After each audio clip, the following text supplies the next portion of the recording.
Udalerri euskaldunek euskararen ezagutzaren galera nabarmena izan dute azken hamarkadetan Euskal Autonomia Erkidegoan eta are gehiago jaitsi da erabilera. UEMA, Udalerri euskaldunen mankomunitateak argitaratu ditu datuak biltzen dituen txostena asteazkenean eta kezka agertu du euskararen arnasgune diren herrien desagertzeko arriskuagatik. Ezagutza gutxitu da, etzeko erabilerak behera egin du eta lehen hizkuntza moduan euskara zutenen ehunekoa ere txikitu da. Joera berdina izan du lehen hizkuntzaren tasak. Biztanle euskaldunek geroz eta gutxiago dute euskara lehen hizkuntza gisa.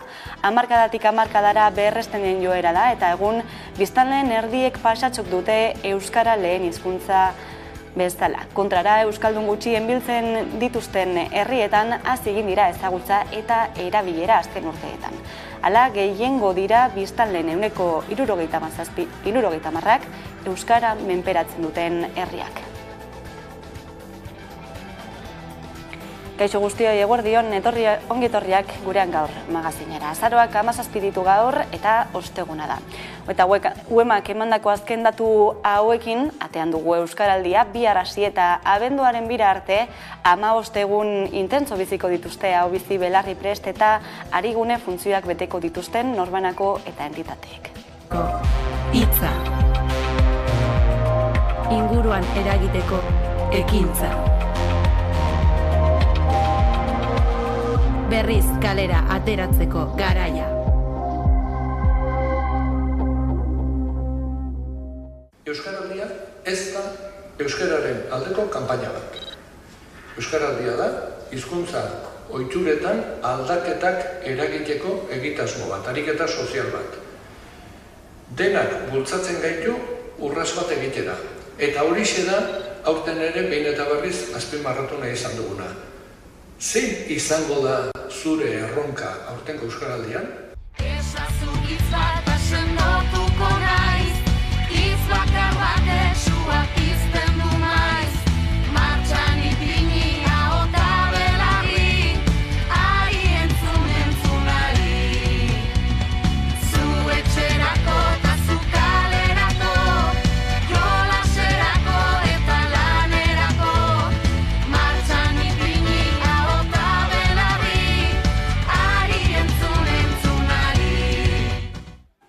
Eguneko lerroburu gehiago ekonomia alorretik Bizkaiko metalgintzak akordiorik gabe jarraitzen du. Asteartean bildu ziren azkeneko sindikatuak eta patronala, baina langileen ordezkariek salatu zutenez, patronalak ez zuen proposamen berririk aurkeztu. 11 hilabete daramatzate ituna negoziatzen. 6 greba egun tarteko. Legebiltzarreko talde politikoekin bildu da Bizkaiko metalgintzako plataforma eta protesta egin du Bilbon lan gatazkan Eusko Jaurlaritzak hartutako jarrera salatzeko.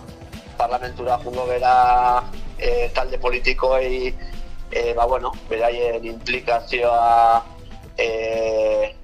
eskatzera eta ikusiko dugu hemendik aurrera. Alde batetik ikusten duguna da Eusko Jaurlaritzak eta Eusko Alderdi Jeltzalek ez dela langileen alde posizionatzen, exigitzen FEBEMI sortzen den aberastasuna modu justu batean banatzeko, hori alde batetik, baina ez hori bakarrik.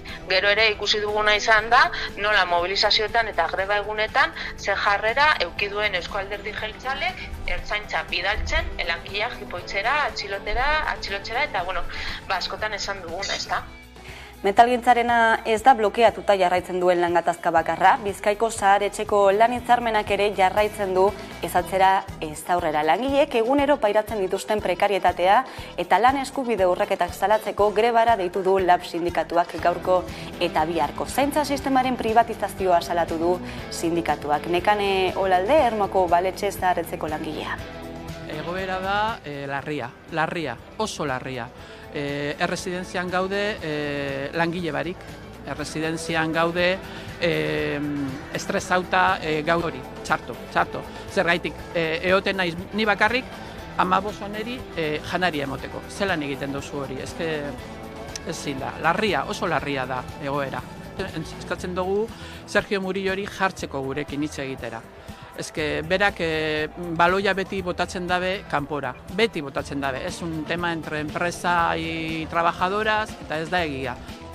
Era berean eta ELA sindikatuak deituta egingo dute greba datorren astean Bizkaiko Zahar-Etxe pribatuetako langileek, sindikatuak salatu du patronalek 255 milioi euro publiko jaso dituzten bitartean, langileek 16,5% erosahalmena galdu dutela. Ainhoa Tirapu, ELako Bizkaiko Zahar-Etxetako arduraduna. Bai, eta gainera, jakinda 255 milioi euro jaso dituztela patronalak eta hala ere langileen soldatak izoztuta daudela, ez direla kontratazio gehiago egiten, ez direla bajak lehenengo egunetik ordezkatzen, ikusten dugu momentua dela berriro kalera ateratzeko. Eta gainera, hemen 2023an diru gehiago sartuko da, modelo aldaketa bat egongo da, nordikoagoa den modelo batera hurbilduz, unidades convivenciales ditzen dena erdaraz, eta hor ratioa bai ez dela berdina nordikoekin alderatuta, ikusi behar dugu, sartuko dela, modelo aldaketa bat egongo dela, baina bakarrik eurei interesatzen zaienak. Bestalde, akordiotik oso urrun jarraitzen dute Arabako ardogintzan sindikatuen arabera. Arabako batzar nagusietara joko dute egoera azaltzeko eta ondoren agerraldia egingo dute. LAB, Comisiones Obreras eta UGT osatzen duten intersindikala, beste mobilizazio gehiago adosten ari da abendurako. Nerea Gartzia. Soldata igoerei dagokienez aldaketa batzuk eman direla iragarri dute. Hala ere, gainontzeko edukien inguruan ez dute negoziatzeko borondaterik ikusi oraindik. LAB sindikatuak esan duenez, egoerak bere horretan jarraitzen badu grebak eta lanuzteak egingo dira baita ere. Arabako ardogintzako langileek urriaren 21ean egin zuten hitzarmen duinaren aldeko lehenengo mobilizazioa, Bastidan kotxe karabana antolatu zuten hain zuzen ere. 2022an hasi zen hitzarmena negoziatzen, baina bilerak bertan bera utzi zituzten, eta orduan LAB, UGT eta Comisiones Obreras sindikatuek erabaki zuten 2021an hasi zituzten mobilizazioak berriro antolatzea. Oraingoan Arabako batzar nagusietara jo dute sindikatuek egoera azaltzeko. Sindikatuen esanetan akordioak oso urrun jarraitzen dute. Soldata igoerei dagokionez aldaketa txiki batzuk eman dira. Hala ere, gainontzeko edukien inguruan ez dute erantzunik jaso. Besteak beste jardunaldiari eta istripuen ondoren ahalmenaren jaitzierari dagokienez. KPIko euneko bermatzea hitzarmena, eta gero jardunaldiari dagokionez, 2023 urtean 8 ordu jeistea lanaldian, eta 2024an beste 8 ordu. 10 urte baino gehiago daramagu ordu berdinekin.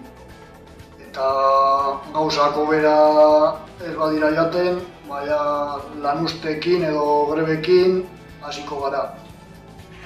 Gauzak horrela Arabako batzar nagusietan egindako agerraldiaren ondoren mobilizazioa egin dute 3 sindikatuek.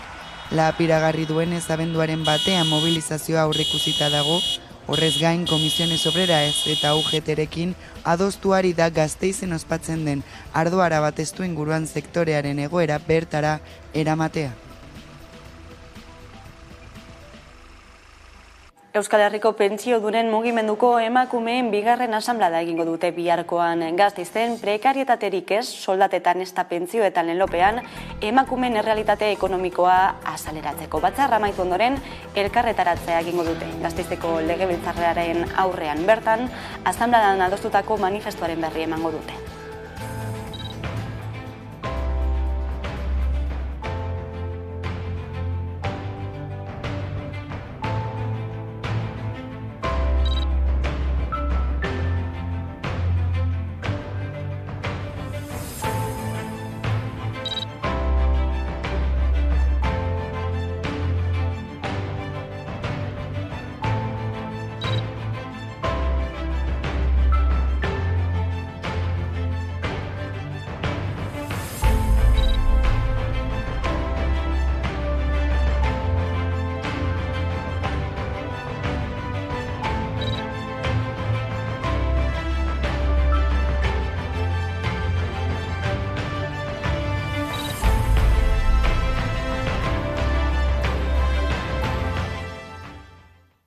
Pentsiodunen mugimenduko emakumeen bigarren asanbladari buruz hitz egiteko bat egingo dugu, jarraian, eta zuzenean, Ana, mezorekin eguerdion, Ana? Bai, eguerdion. Beno, zein da biharko asanbladaren sedea? Biharko asanbladaren sedea da, batetik zederik eta nagusiena da guk emakumeok, emakume pensionistok ditugun arazoen gainean hitz egitea eta gure artean gauzak eta eztabaidatzea eta argitzen joatea, ezta? Gure biharko asanbladaren esan digun titulurik eta nagusiena da prekaritatea. Prekaritatea bada neko gai transversala, ikutzen gaitu, eta jendarte guzti ikutzen du prekaritatea gaur egun. Hiru lau izan ezik, horrek aberatzak direnak izan ezik. Eta baina bereziki emakumeok prekaritatea plus batera sufritzen dugu, ezta? Hori da, bihar guk horren gainean hitz egingo dugu, eta prekaritateak ertza asko ditu, nahiko poliedrikoa da. Eta horren barruan hitz egingo dugu alarguntasunaren gainean, hitz egingo dugu eta izango dugu pertsona bat, kanpotik etorrikoa migrantea da pertsona bat, eta bere problematika zehatzaren gainean hitz egingo dugu, bero prekaritatearen gainean orokorrean hitz egingo da eta ikuspegi sindikalistatik prekariatearen gainean hitz egingo dugu. Ez bakarrik prekaritate berak dakasene arazoak, baizik eta arazoak bai, eta egoera zenbat larritzen duen prekaritateak, baina baita ere horren neurrian izan ditzakegun aukerak, ezta? Borrokan jarraitzeko horrek eman behar digun indarraren gainean. Prekarietatea azaleratuko duzue, emakumeengan zenolako ondorioak edo zenolako sama den soldatak eta pentsioak aipatu dituzue lotura zuzena dutelako, ez, bata bestarekin, eta sektore feminizatuetan ere jarriko duzue begirada, soldatarrakalaren eta prekarietatearen abiapuntu gisa ere, ez da? Bai, gaur egun ere badakigu, ez da, prekaritatea berak zelako desberdintasuna eta desberdintasuna dakarren, emakume izan edo gizonezko izan gaur egun ere. Horrek ez du esan nahi, gizonek ez dutenik sufritzen prekaritatea, baina gaur egun ere, inkluso pensioetan badago 124ko arrakala eta pensioetan parkatu 127ko arrakala eta soldatetan ere jarraitzen du arrakala horrek existitzen eta 124 da. Pero horre, kolektibo feminizatu horietan edo lan feminizatu horietan, bestelako arazoak ere badaude, ez da, eta migranteak duten arazoa da, besteak beste, estrangeria legia, eta esan nahi dut. Hor, lehen esan dudan moduen aspektu asko dago, horren gainean hitz egin behar dugu, eta bide bat markatu nahi dugu, eurre egiteko eta borrokan jarraitzeko. Eta biharko biltzarraren ondotik egingo duzue elkarretaratzea, eta asteburuan ere mobilizazioak ez dute etenik izango. Bai, egingo dugu elkarretaratzea, ordu batak eta laurdenan edo egingo dugu elkarretaratzea parlamentu eurean. Gu gara Inazio Aldekoa kulturetxean, eta kulturetxe hau oso hurbil dago parlamentutik. Zergaiti parlamentu horrean behar bada, edabidetako jentia bertan egongo danako. Gasteizen alkateak edo, beti dauka, edo aspaldiko horretan daukan ohitura da, ostiraletan agerraldi bat egiteko, eta guk aprobetxatuko dugu hori, joango gara parlamentu horrera, eta nahi duguna da, asamblea izango bat dabe, barrura begirakoa edo, ez zelako misteri dagoelako asamblea bertan, ezta? Baina bai nahi duguna da, guk gero, asamblea amaieran irakurriko dugun manifestoa, hori publiko egitea eta zabaltzea jendarte osoan. Biharko ariadi egongo gara, Ana Mez, eskerrik asko gurean izatagatik. Bale, hurrengora arte eta nahi duzun arte. Eta gaiztaldatuko dugu, 3 zabortegi handituko ditu Eusko Jaurlaritzak, eta beste 3 berriro ireki. 2030erako 15% apaldu nahi ditu botatzen diren hondakinak, eta autosufizientzia bermatu nahi du eremu horretan. Horien artean, Gordelegiko zabortegia handitzea aurreikusten da, hala ere, Gasteizko udalak adierazi du zabortegia ez dela handituko, beharrezkoa ez delako, Nerea García. Eusko Jaurlaritzaren berriak zenbait erreakzio sortu zituen, batez ere Gasteizko udalean. Udaleko ordezkariek iragarri zuten Gasteizko udala ez zegoela aldaketa horren alde, eta Gardelegiko zabortegiak hurrengo 10 urterako edukiera duela. Izan ere, argitu zuten udalak ez zuela baimenduko hondakin arriskutsuen sarrera. Eusko Jaurlaritzak hondakinek kudeaketarako plana aurkeztu berritan ezinegona sortu du zenbaitengan. Jaurlaritzak 2 zabortegi berrireki eta beste 2 handitzeko plana aurkeztu du. 2030 urtera bitartean sortuko diren beharrak asetzeko izango dira, eta Euskal Autonomia Erkidegotik kanpo zaborrak eramatea saiestu nahi da. Horrek bere baitan hartzen du zabortegi batzuetan hondakin arriskutsuak sartzeko aukera. Hori da hain zuzen Gasteizko udalak Gardelegin onartuko ez duena. Gasteizko udaleko iturri jakinarazi dutenez, Gardelegiko zabortegia handitzeko beharrik ez dute ikusten. Udalaren aurreikuspen eta planek bermatzen dutelako biltegiratze gaitasun nahikoa, datozen 10 urteetarako behintzat. Baina hori bakarrik ez, Gorka Urtaranen udal gobernuak ezezko borobila eman dio Jaurlaritzak Gardelegin amiantoa bezalako hondakin arriskutsuak biltegiratzeko egin duen proposamenari. Gogoratuta udalak berak eskatu behar duela horretarako baimena, zabortegiaren jabea den aldetik eta ez duela alakorik eskatuko. Bizkaian ere bada kezkarik, Igorre, Lemoa eta Maiabiko zabortegia zabalduta lurraldeak bilduko direlako 2030 artean behintzat erkidegoko hondakin gehientsuenak, eta kezka batez ere Artxandako austera ere irekiko delako.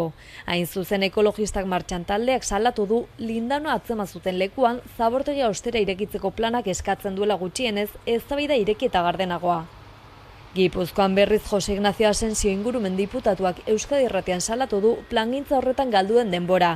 Asensioren hitzetan hondakinak kudeatzeko azpiegiturak ezinbestekoak dira eta azkar egin behar da. Tapiari eskatu dio plangintza azkartu egin behar dela, legealdia bukatuko delako eta ez dakitelako zein azpiegitura izango dituzten. Asensioren arabera aurreko legealdian Gipuzkoako Aldundian erakutsi zuten zaborren tratamenduari irtenbidea emateko 4 urtetan azpiegiturak egita posible dela.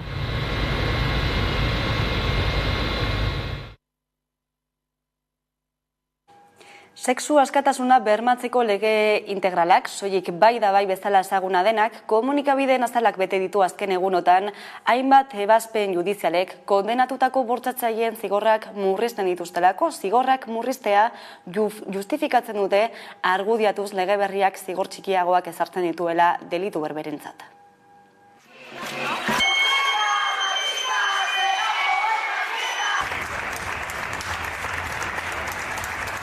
Hay jueces que no están cumpliendo con la ley. Los estereotipos, el machismo, pueden comprometer la imparcialidad y la integridad de los sistemas de justicia y que esos mismos estereotipos, ese machismo, puede hacer que haya jueces que apliquen erróneamente la ley o que la apliquen de forma defectuosa.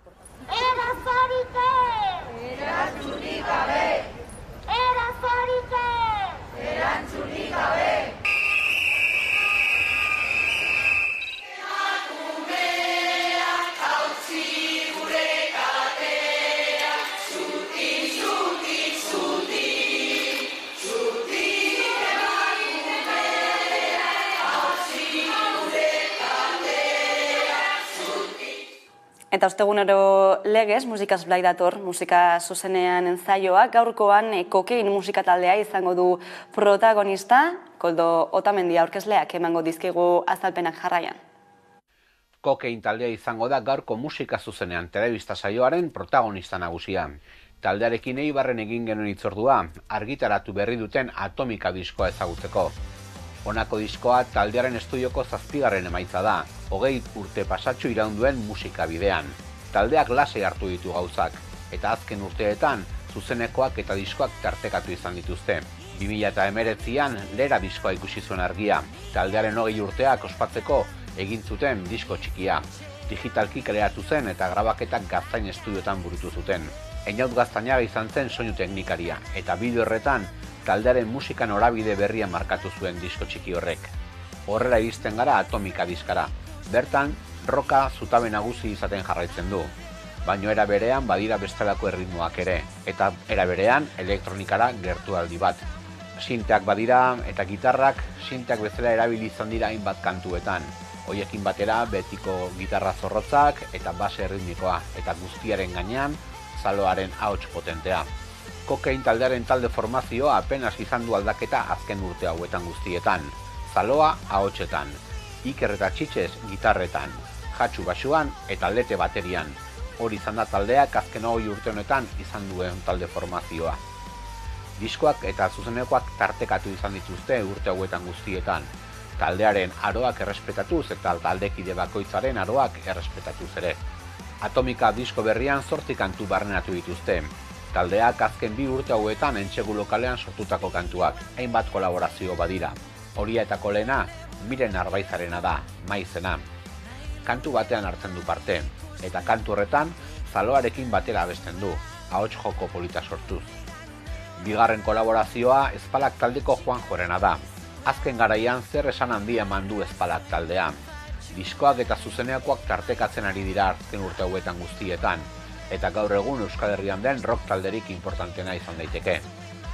Era berean, esan daiteke bere abeslaria den Juanjok ere kriston ahotsa duela, eta disko honetan ere horrela islatzen du. Diskoan topa daitekeen 3. eta azken kolaborazioa Kiliki Freskorena da, Txin Mafia taldeko kidearena. Ispiluari begiratzean izeneko kantuan hartzen du parte, bai eta kantu horrekin egin duten bideoklipean ere. Rock kantu boteretsu bat da honakoa, eta azken zatian Kiliki Fresko sartzen da bere abesteko era bereziarekin.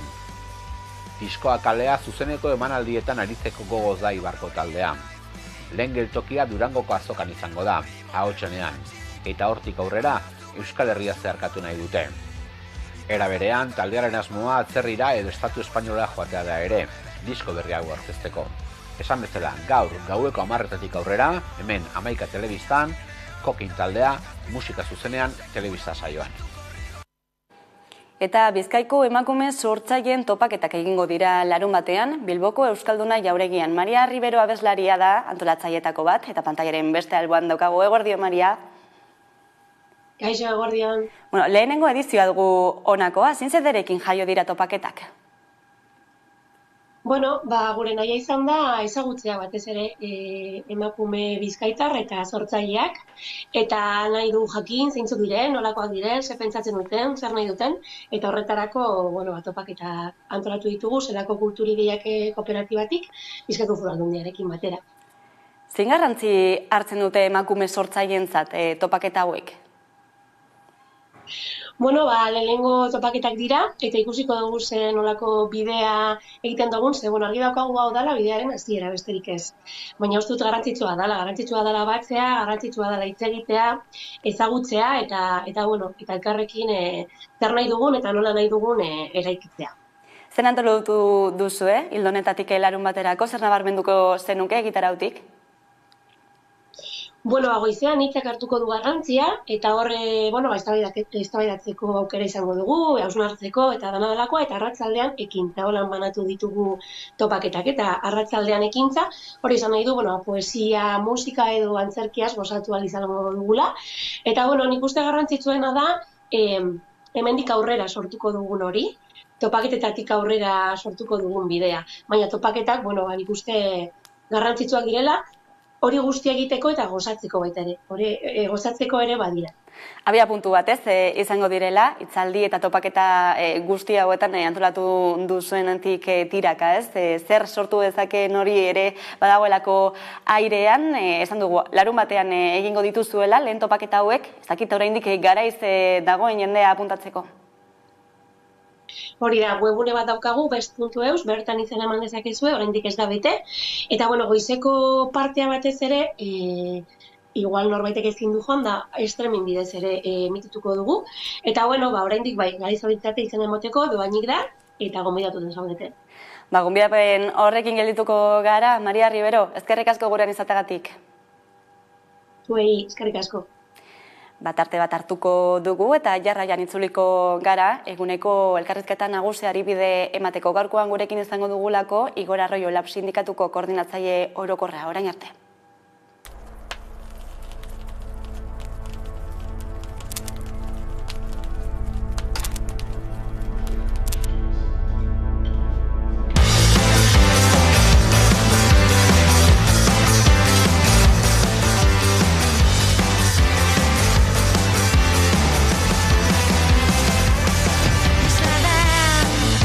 Ispiluan ikustean, ni agertzen naiz bertan.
Aldeko bidea bihotzean galtzen zara erabaki bat da zilegi da erortzean dendar kontra paradoja bat da zu zeu izan erantzun asko libre galdetatik bidez budearen bakar badean galderetatik bidez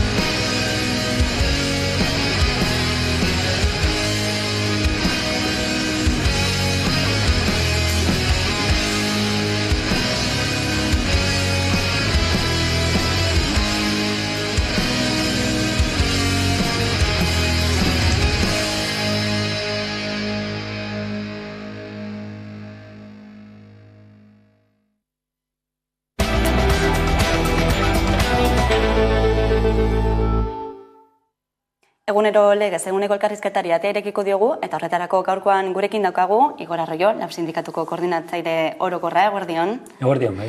Atzokoan txosten bat argitaratu zenuten, eta bertan nabarmentzen duzue, Euskal Herritarren erdia baino gehiago prekarietatean bizi dela. Zeri erantzuten dio honek? Horrela da, batzuetan datu isolatuak erabiltzen direnean, ez dugu antzematen egoeraren larritasuna bere osoan, eta guk 3 datu gehitu ditugu. Alde batetik langabezian dauden langileak, beste alde batetik enplegu bat izan bai, baina 1.400 euro gordin baino gutxiago jasotzen dutenak hilero, eta hirugarrenik populazio inaktibo bezala agertzen diren pertsonak, baina oso aktibo daudenak. Bereziki, etxeko lanetan aritzen diren emakumeak 200.000 Euskal Herrian, estatistiketan kontutan hartzen ez direnak. Horiek guztiak batuta 800.000 dira.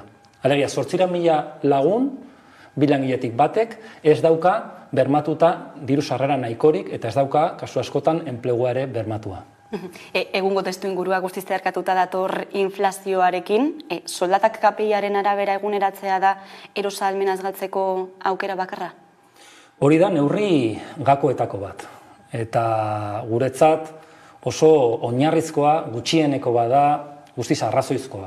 Langileok azkeneko 10 urteetan 6.000 euro urtero galdu ditugu bataz beste, eta ezin dugu onartu, ez dugu onartuko beste soldata galerarik. KPI-aren araberako soldata igoerak egin behar dira, horretarako ari gara lanean enpresetan, horiek badira ondasuna banatzeko borrokak, eta horrekin batera zerga politika bat ere egin behar da. Hau da, zerga politikaren bidez ere banatu egin behar da, Euskal Herrian sortzen den eta guztiontzat bizitza duin bat bermatzeko nahikoa den aberastasun hori.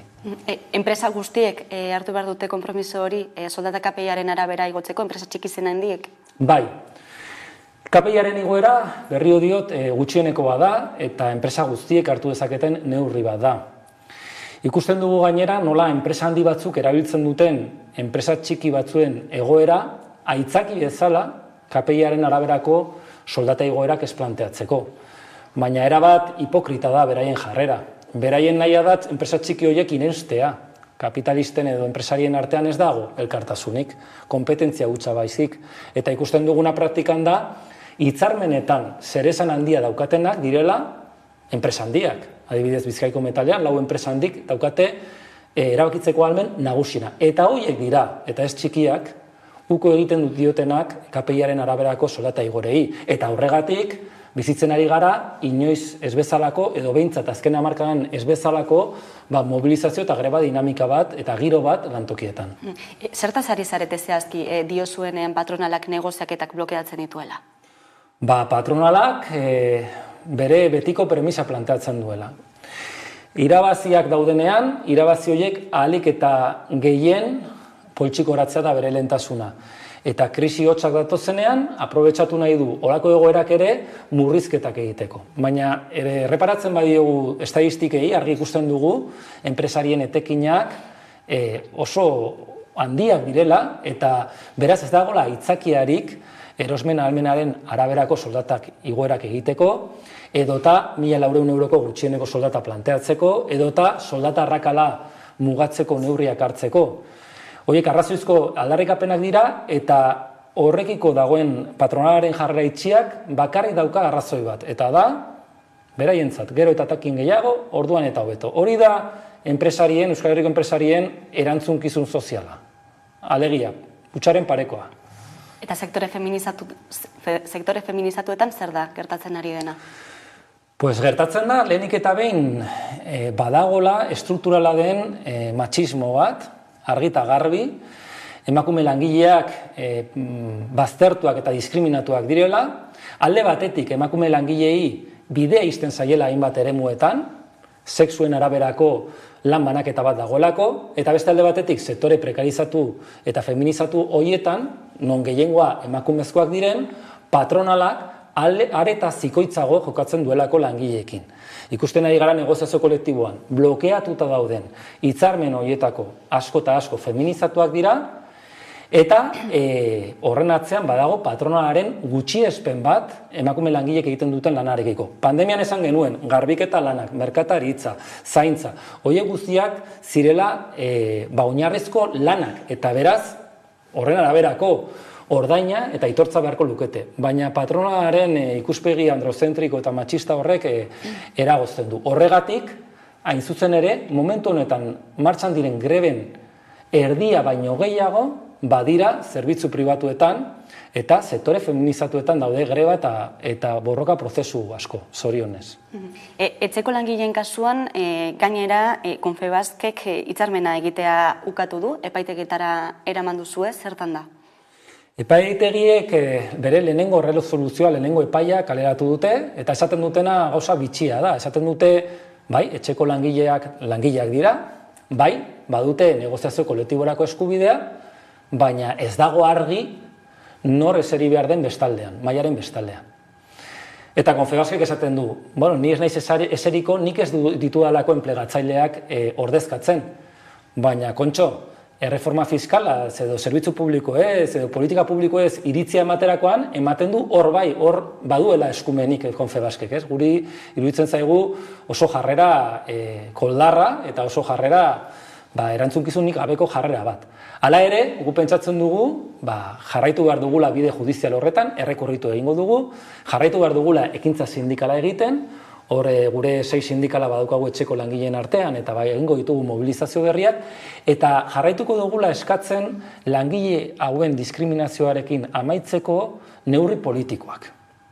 Ze politikoak zerbaitetako baldin badaude da, olako zentzugabeko egoera konpontzeko. Eta beraz, ezin bada momentu honetan desblokeatu negoziazio kolektiboa etxeko langileen artean, neurri politikoak hartu beharko dira langile hauei eskubideak aitortzeko. Bai Madrilen, baina batez ere Hego Euskal Herrian. Guk ikusten dugu, Madrilen posible da eta egin behar da lana hainbat urratsa emateko, baina batez ere nahi duguna da Euskal Herrian posible egin, Madrilen eta Parisen posible ez den hori. Bestalde, Bizkaiko metalgintzako sektorean ere akordiorik gabe jarraitzen da. Korapiloa askatzeko zer egin beharko luke patronalak? Oinarrizkoak diren aldarrikapen batzuk ontzat eman beharko lituzke. 6 greba egun egin ditugu, beste 5 greba egun egingo ditugu, eta esan behar dut, greba egun horietan jarraipena oso zabala izan dela. Metaleko langileak badaude oso motibatuta, baina ere oso haserre patronalen jarrerarekin. Zer da planteatzen dutena metaleko langileek? Lehenengoa KPI-aren araberako soldata igoerak. Oso, berriro diot, oso aldarrikapen oinarrizkoa. Bigarrenik, azpikontratetan dauden langile hoien eskubideak aitortzea. Eta hirugarrenik, emakumekiko dagoen diskriminazioa bai kontratazioan eta bai promozioan horrekin guztiarekin amaitzea. Hori ere bada soldata arrakalarekin amaitzeko bideetako bat. Sektore feminizatuetan hitzarmen duinak lortzea, baina baita ere sektore maskulinizatu horretan emakumeen sarbidea ahalbidetzea. Nire galdera da, ze arrazoi dauka patronalak holako oinarrizko eskariei ezezkoa emateko? Inork ez du ulertzen, eta horregatik patronalak bere jarrera aldatu ezean, grebek eta mobilizazioek jarraituko dute. Ez duzu inolako bilakararik ikusi horren planteamenduetan? Negoziazio kolektiboan beti daude goraberak eta beti daude proposamenak, proposamen berriak eta beti hor badago dialektika bat, ez?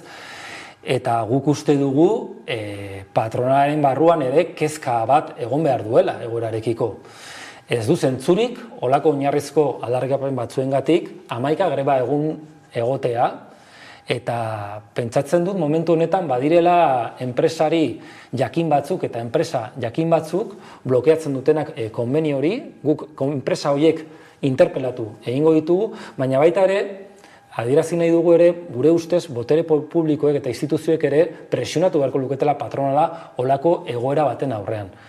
Hitzarmen bat bada langileen eta patronalen arteko negoziazio kolektiboan ebatzi beharreko zerbait, baina hitzarmen bat bada ondasuna banatzeko bitarteko bat. Eta beraz, ondasunaren banaketaren eta justizia sozialaren alde zerbait egin badaiteke eta instituzioek beste alde batera begiratzen badute, gure galdera da zein da instituzio hoien eskaintza langileekiko. Iruditzen zaigu Bizkaiko Diputazioak Eusko Jaurlaritzak ere presionatu beharko lukela FEBEM, metaleko hitzarmena lehen metaleko hitzarmen duin bat eta aurrera pausoak izango dituena onartzeko. Metalgintzako sektorea pisuzko sektorea da Euskal Herrian. Zer suposatuko luke auzi hau irabazteak?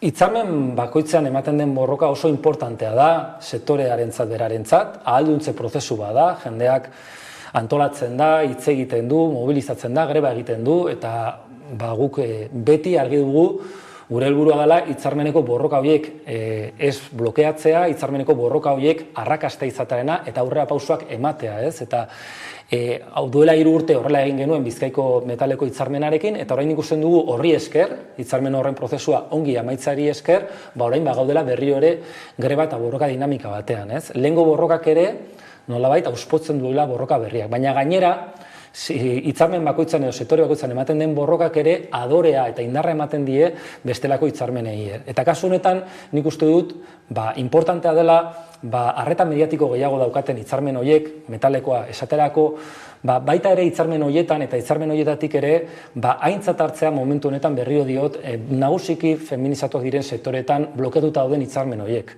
Adibidez, Bizkaiko adineko egoitzena. Hor, Bizkaiko Diputazioak dauka ardura nagusia patronalarekin batera. Eta hor ere, ikusten dugu badagola nolabaiteko mespretsu bat. Nik uste dut, jende guztiak nahi duela, gure nagusiak, gure jendea, maite dugun jende hori, ongi egotea, egoitzetan ongi zainduak egotearena, ratio egokiekin, eta langileak baldintza egokiekin egotearena. Eta ez dugu ulertzen nolatan permititu daiteke pandemia bat izan eta urte batzuetara, zaintzaren gaia horren importantea denean, nolatan permititu daiteke Bizkaiko Diputazioak olako jarrera bat eta olako axolagaberkeri bat erakustea. Gure ustez, bai metalean, baina baita ere bestelako hitzarmenetan, importantea da langileen borroka horiek besteak ere adoretzeko erabiltzea. Hain zuzen ere hori izan daiteke kezka iturri patronarentzat esaterako izan dezaketen mobilizazio horiek eta lorpen hauek izan dezaketen domino efektu hori? Argi dago patronalak baduela estrategia komun bat negoziazio kolektiboari aurre egiterakoan. Guk ikusi dugu nola mahai batean eta bestean antzeko planteamenduak egin izan dituztela eta nik uste dut okertu direla beraien kalkuluetan. Ikusi dugu nola kurso hasieran nola joan diren planteatuz KPI-arekiko igoerak ezin zirela negoziatu, ez zirela posible, eta nola joan diren mailetara jarrera nahiko itxiarekin. Eta nik uste dut, estrategia horrek porrot egin duela. Porrot egin duela, eta esango nuke, langileak areta gehiago aserretu dituela. Ze langileek oso valorazio oso ariketa simplea egiten dute.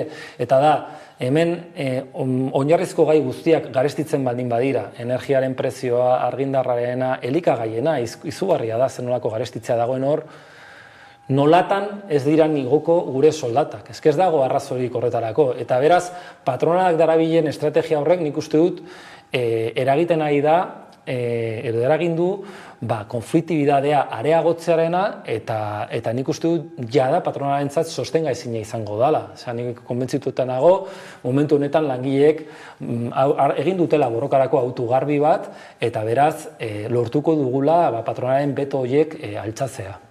Metalgintzako sektorean greba egunak ditu dituzuela esan duzu, ELA sindikatuak bat egin du datekin, baina bere aldetik egingo du mobilizazioa. Zer deritzozu, ulertzen duzu sindikatuak hartutako bidea? Bueno, sindikatu bakoitzak hartzen ditu bere erabakiak eta hori zilegia da.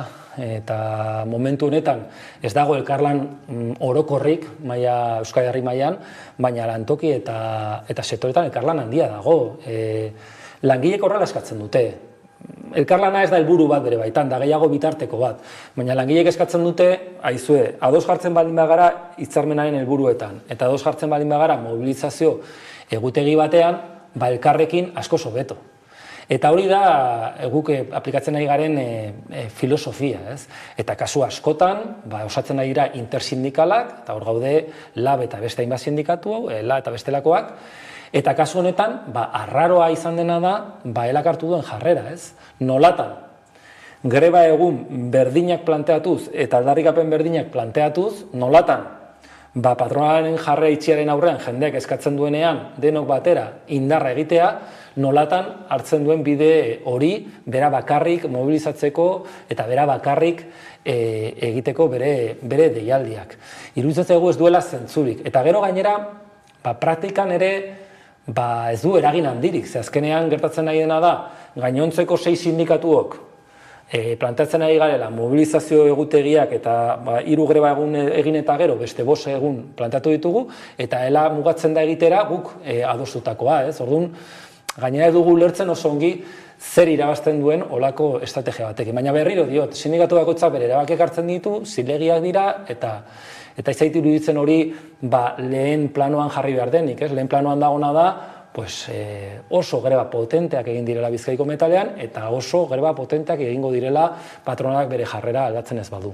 Grebez aritu da baita ere Confebaskeko zuzendari berria, hain zuzen ere esan du, antzineko gauza bat direla grebak. Grebek galdu aldute eraginkortasuna urtekin? Alderantziz, nik esango nuke grebek eraginkortasuna irabazi dutela.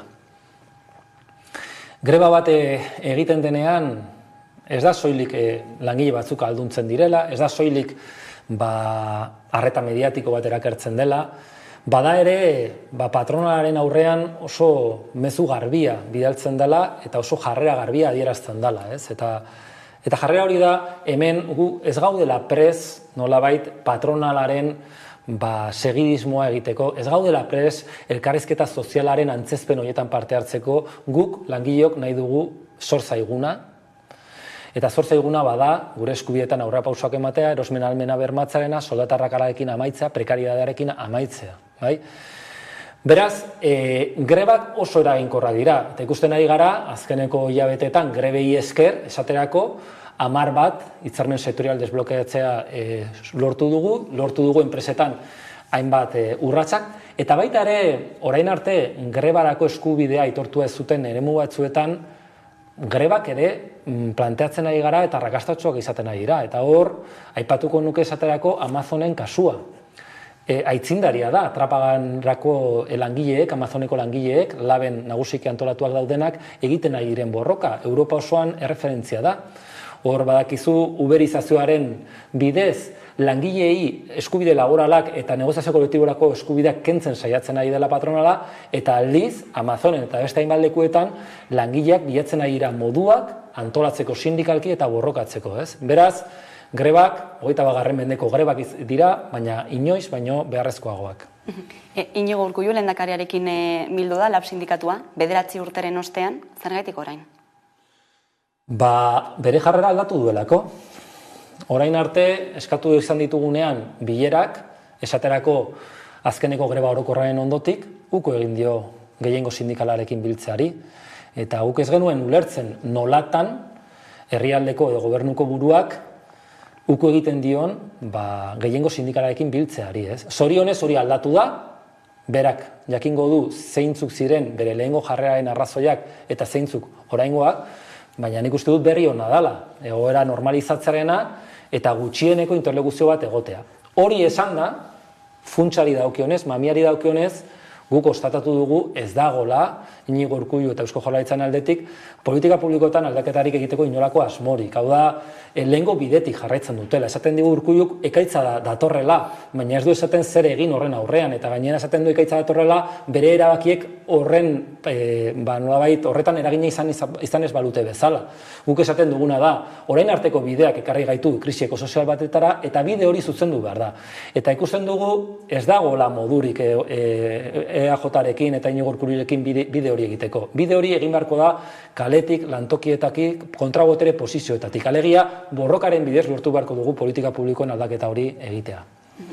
Urtea amaitzen ari da, baina lan eriotzek ez dute etenik, atzokoan izan genuen beste eriotze baten berri, hain zuzen ere, behargin bat izatzen, errepide batean lanean ari zela Nafarroan, ez da? Horrela da, eta gainera, oso kezkatuta gaude lan istripuen kopuruagatik, baina baita ere, gertatzen diren lan istripu hilgarri hoien ezaugarriengatik. Udan esaten genuen, 10 bat hildako gertatu ziren altueratik erortzerakoan. Eta altueratik erortzen baldin bada lanean ari den langile bat, horrek esan nahi du ez daudela beharrezkoak diren babes mekanismoak ezarritak. Eta azkeneko biak, bai Nafarrokoa eta beste bat Gipuzkoan izan dira makinek harrapatuta.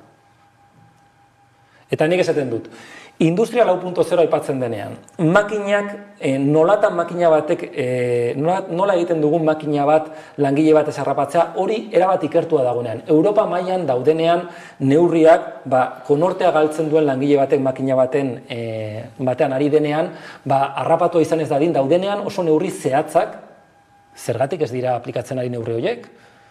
Ez dira aplikatzen ari, patronalak ez duelako horretarako interesik, eta Eusko Jaurlaritzak eta Nafarroko gobernuak ez dutelako egiten horren jarraipenik. Eta oso merkea zaie langilei, segurtasun legea ez betetzea, eta oso garesti langilei. Azken galdera bat ere, pizka bat gaiz aldatuta, hezkuntza lege zirriborroaren aurrean ere desadostasuna agertu duzuelako, beste eragile batzuekin batera, zein bide ikusten duzue posible dela hemendik aurrera? Guretzat oso momentu importantean gaude hezkuntzan. Arazo asko daude hezkuntzan, segregazioaren arazoa, euskalduntze prozesuak ere baditu bere hutsuneak, badagoen konpetentzia ikastetxeen artean, guk uste dugu horren arteko gestioa nahiko txarra izan dela hezkuntzan, eta horren ondorioz arazoak pilatzen duan dira, ez? Eta orain, hezkuntza lege baten eztabaida plantatzen denean, heldu beharko genieke arazoiei eta etorkizuneko hezkuntza sistemarako oinarria jarri beharko genituzke. Gure ustez, alde batetik, hezkuntza mailan erabateko eskumenak aldarrikatu beharko genituzke Euskal Herrian. Bestetik, euskalduntzen ez duten hizkuntza ereduak gainditu beharko genituzke eta murgiltze eta mantentze ereduak ezarri. Eta baita ere iruditzen zaigu, Espainia mailan, transizioaren ondotik, Elizarekin adostuta ezarri zen hezkuntza sistema dual hori, hau da, nagusiki Elizaren esku dagoen pribatua eta gero publiko nahiko zentralizatua, eskema dual hori amaitu beharra dagoela. Eta joan behar garela, sare publiko bakar, buru jabe, berri, dezentralizatu berri baterako. Euskal Herrian egon dira hezkuntza esperientzia oso interesgarriak, bai eskola publikoetan, ikastoletan, eta iruditzen zaigu hartu behar dela horko onena, eta sare publiko berritu hori eratzeko transizio edo konfluentzia prozesu bat diseinatu behar dela. Eta guk ikusten dugu Eusko Jaurlaritzak ez duela horretarako inolako interesik. Ematen du, neurri batzuk partzialak plantatzen ari dela segregazioaren gaian edo bestelakoetan, baina funtsean egungo hezkuntza sistema dual hori mantentzea dela bere ambizio bakarra edo bere hortzimuga bakarra. Guk uste dugu oraindik garaiz gaudela eztabaida honetan aurrera egiteko, guk ez dugu amore emango, guk jarraituko dugu eragiten, ekarpenak egin dizkiogu Eusko Jaurlaritzari, ekarpenak egingo ditugu legebiltzarreko prozesuan eta mobilizazioak egingo ditugu guretzat aukera egon badagoelako hezkuntza sistema propio baten norabidean urrats importanteak emateko. Igor Arroyo, Lab Sindikatuko koordinatzaile orokorra. Eskerrik asko gaurkoan Hamaika Telebistara gerturatzeagatik. Ni esker zuei. Hurrengora arte. Eta tarte baten ostean itzuliko gara egunero bezala solasaldiari ekiteko. Gaurkoan gurean izango ditugu Jon Ansa eta Ibon Meñika. Orain arte. Hey, have a good summer.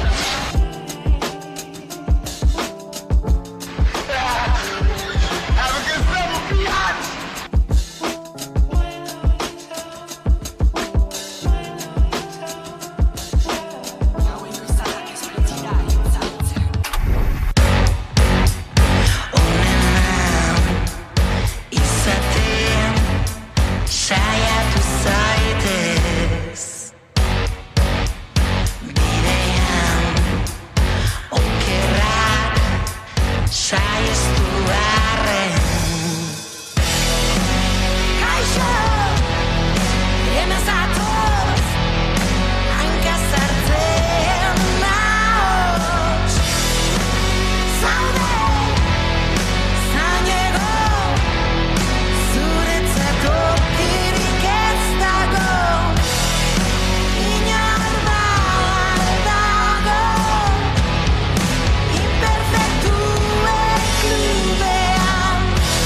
Egureno bezala, solasaldiari ekingo diogu gaur, eta horretarako gaurkoan gurekin ditugu Jonan Salda alde batetik, eguerdion. Eta Ibon Melika ere gurean, eguerdion. Nazioartera begira hasiko dugu gaurkoa, izan ere oraindik ere zer esana ematen du Polonian jaurtitako misil hori, hainbat informazio eta tentsio momentuen ostean, badirudi pixka bat argitzen doala afera, behintzate Amerikatuko Estatu Batuek eta Nazio Batuen erakundeek diotena bat egiten dute, Ukrainako misila badela, jaurtiztutela Errusiako misil bat erorarazteko, informazioa osatuko dugu lehenik eta ben eta gero itzuliko gara ura komentatzeko. Our preliminary analysis suggests that the incident was likely caused by a Ukrainian air defense missile fired to defend Ukrainian territory against Russian cruise missile attacks.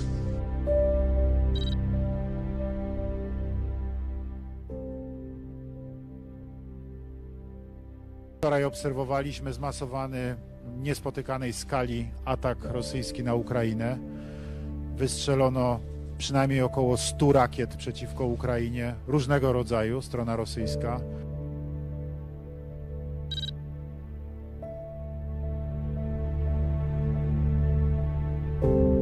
Тому що це була не наша ракета або не наш ракетний удар.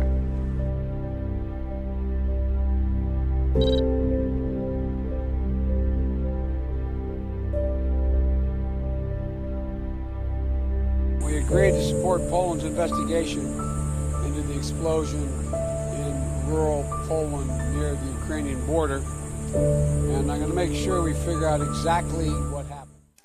Testuinguru honetan ikusi dugu, Ukrainako presidentea Zelenski berresten ez, misil hori Errusiakoa dela esanez, bakarrik gelditu da? Poloniako kanpo ministroak atzo esan zuen, Errusiak zena guztiz konspirazio bat zela, eta barrez. Eta gero etorri izan, Estatu Batuetatik telefono deia, edo denelako, eta esatera Poloniara izue, onaino, ezta? Gero, Ukraina egiten ari denak, horrenetzat bi hausnarketa maila daude, ezta? Bata, informazioaren erabilera, zer izaten ari den, ikuset hemen oso garbi ikusi dela, gerra baten aldean gaudela, eta hemen informazioaren erabilera gerra logikaren baitan egiten dela, eta egia esateak luxu badala momentu honetan oso garesti oraintzen dena. Eta badakigu, kazetari euskaldun bat kartzelan dago momentutik hori, hemen asko epatzen ari gara, baina betzat izan gaitezen konsiente. Ematen diguten informazioa dela, eman nahi digutena, eta helburu jakin batzuek dituelako. Eta hori, kasu honetan oso garbi gelditu da, zeren atzo ikusten genituen komunikabideak eta baita ere, nolait, independenteak omen diran kazetariak ere, bersio bakarra zabatzen eta egintzat ematen zera bat. Eta bigarren, zergatik ukatzen dute kasu honetan. Beste kasu batzuetan ez dute horrela jokatu zergatik. Estatu Batuek inork ez duelako eskalatze bat aplikatu nahi. Zerezuk, onartzen ezo momentutik Zelenskiren bersioa, hor Poloniak konbokatu dezake OTANeko NATOko bilera bat, eta beste guztiak behartuta egon daitezke inork eman nahi ez duen pauso bat ematera. Eta beraz hori da errealitatearen beste dimentsioa. Inork ez du eskalatze bat nahi, Ukrainiak izan ezik.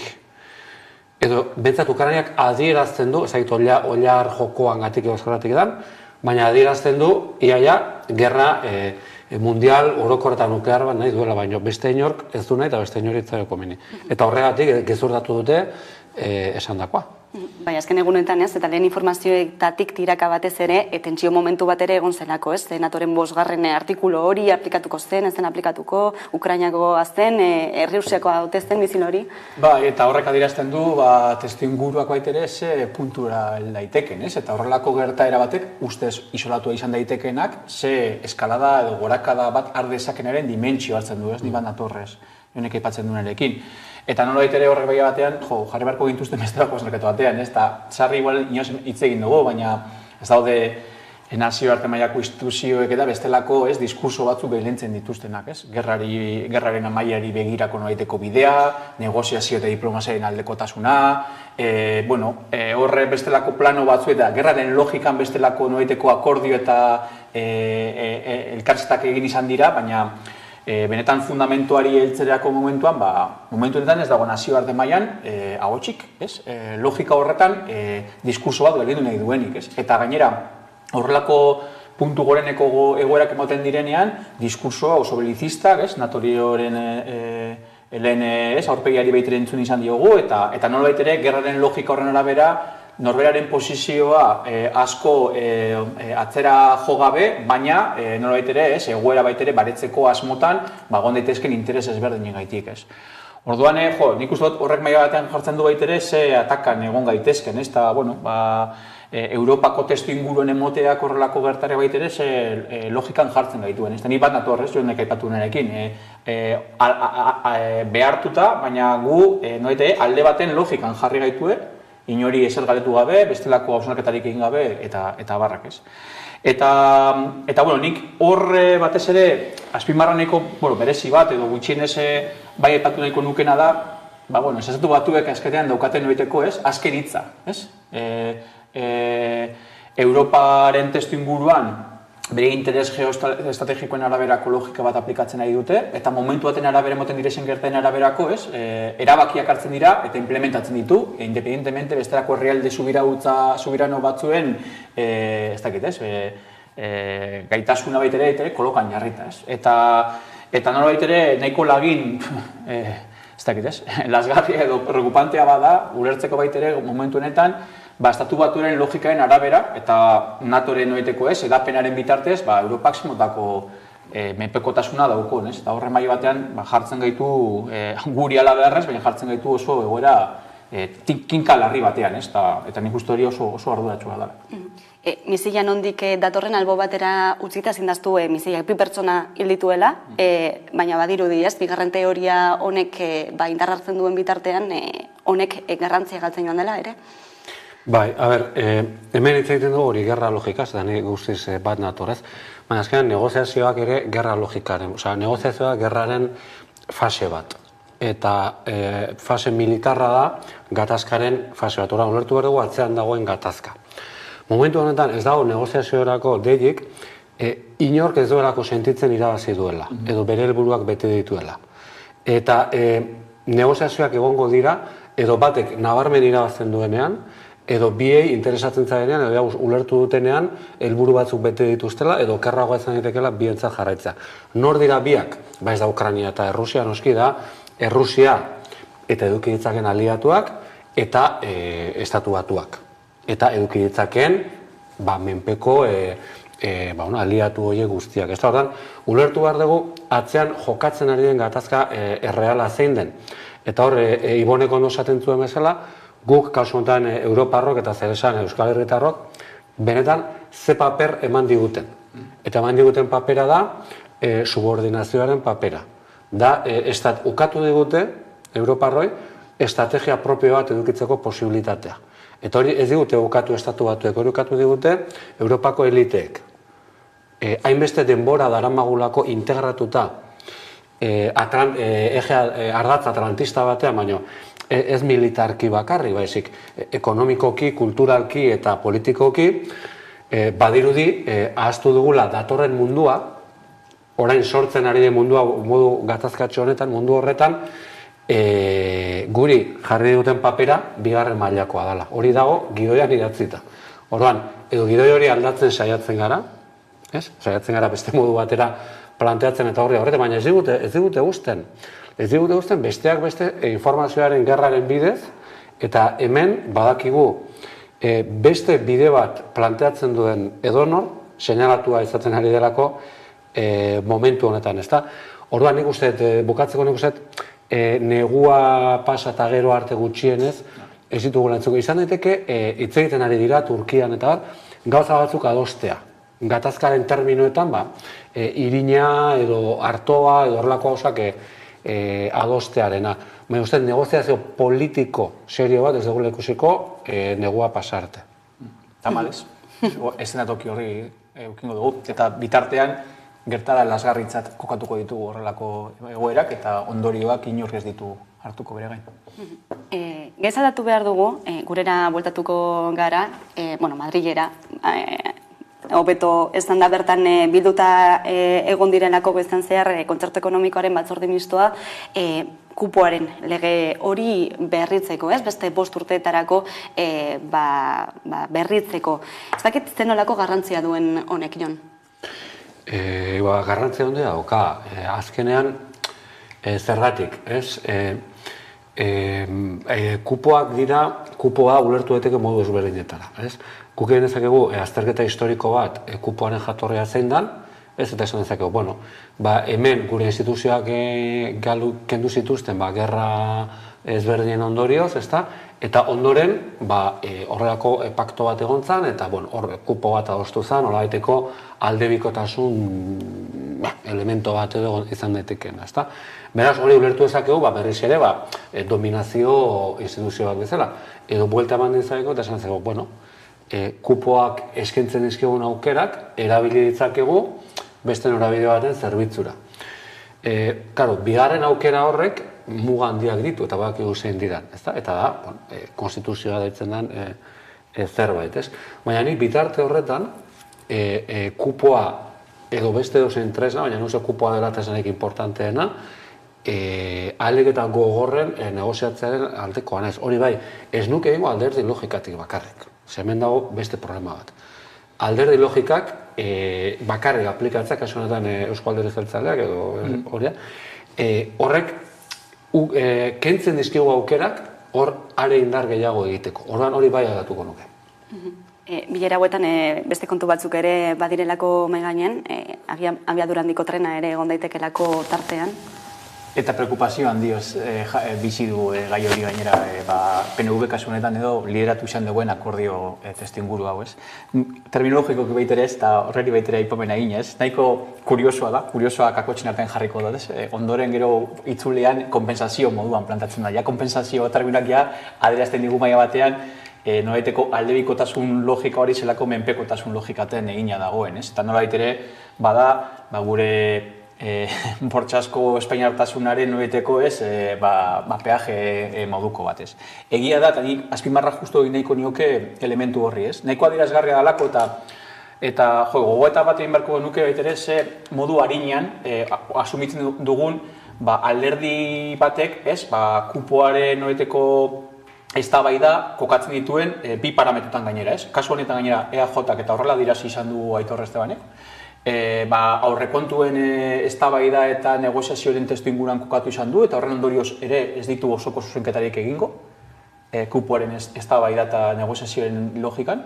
Eta bigarrenik gainera ez, alderdi batek egin dizakeen zilegitasunetik abiatuta, baina alderdi batetatik egiten da noiteko logika edo irakurketatik abiatzen dela, ez da herri gisa, edo ez euskal ordezkaritza gisa, ze egia da, eta indar korrelazioa baitere, nahiz eta mentalki igual batzuek asumitu ez, indar korrelazioa ez da hain ezberdina, nolait ere, bestelako posizio batetik egin alizateko ez, eta mai gaineratzeko, jada marko inposatzailea dokugula, guazen, aztertzera, zeintzuk izan daitezkeen, herri interesaren mesedetan borrokatu edo plantatu genituzken noiteko elementuak ez.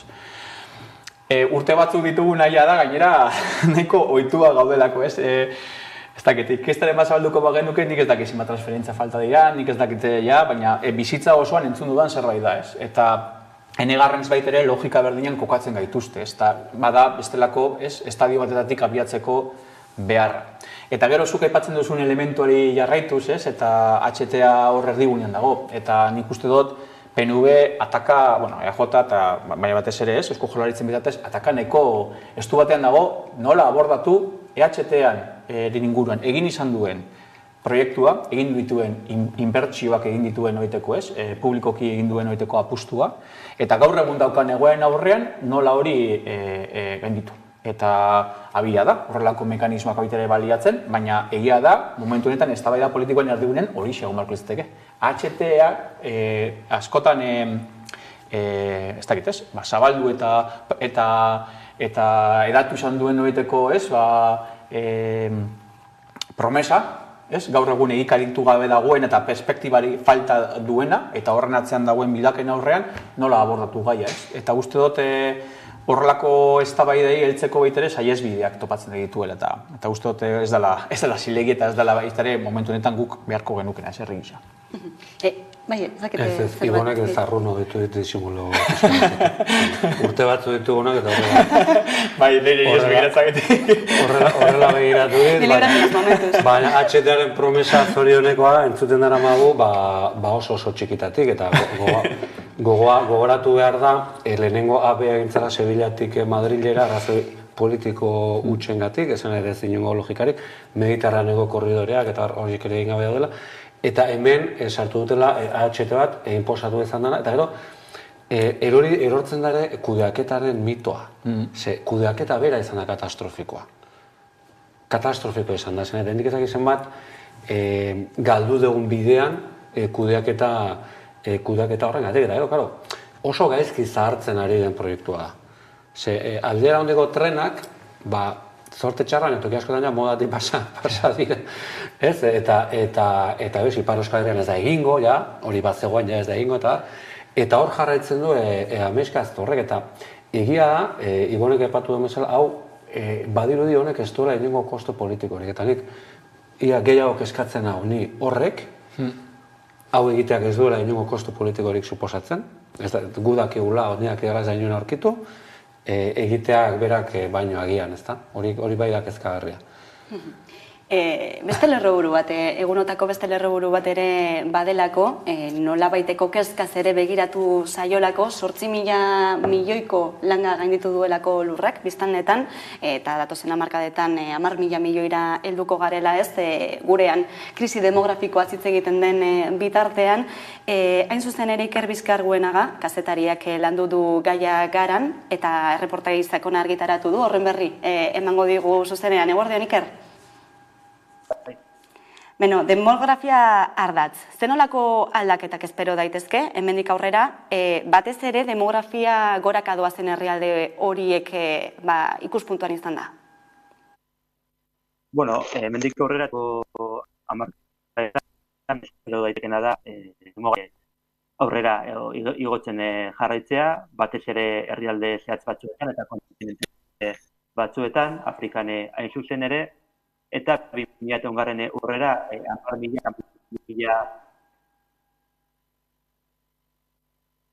hortik aurrera pixka bat iragartzen.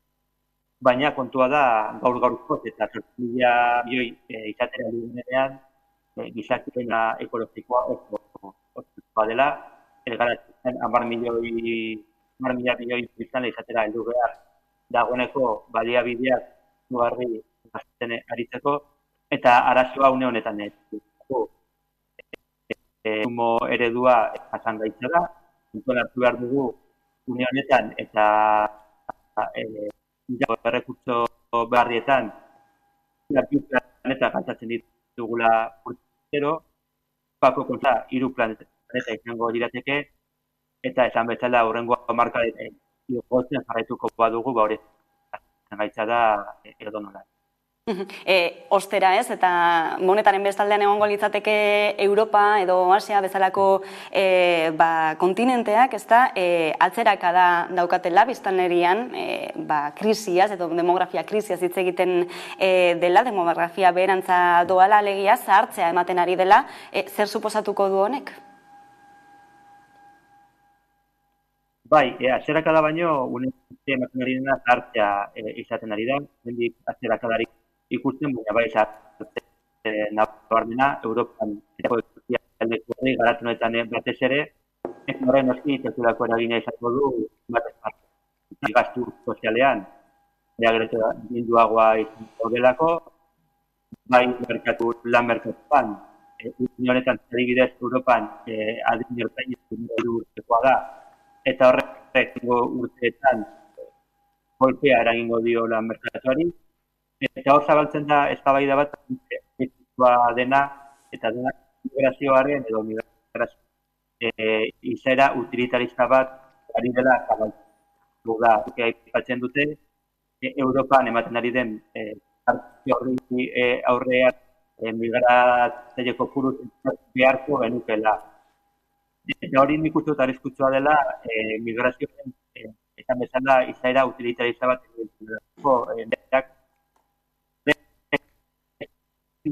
edo piezak izan bezala zatzen dut. Eta hori ikuspuntutik sartzea da, eta sekulako mezu arriskua. Migrazioa oso erabaki zaila da, berearik batea oso gauza zaila da, oso gogorra, ikusten ari gara, urtero jende asko bidean egiten dela, eta nik uste dut migrazioaren ikustu utilitarizia hori benetan kontuan hartzekoa eta arriskutsua izan daitezela. Hau da, kontra zuzenean egin hori da, baina beste mezu hori bai. Dagoeneko bertan dagoen auzia ere badelako, eta hemendik aurrera ere pisua hartzen joango delako, beste erronkekin eta beste aldaketekin batera. Iker Bizkargoena, eskerrik asko gurean zetasun guzti hauek emategatik.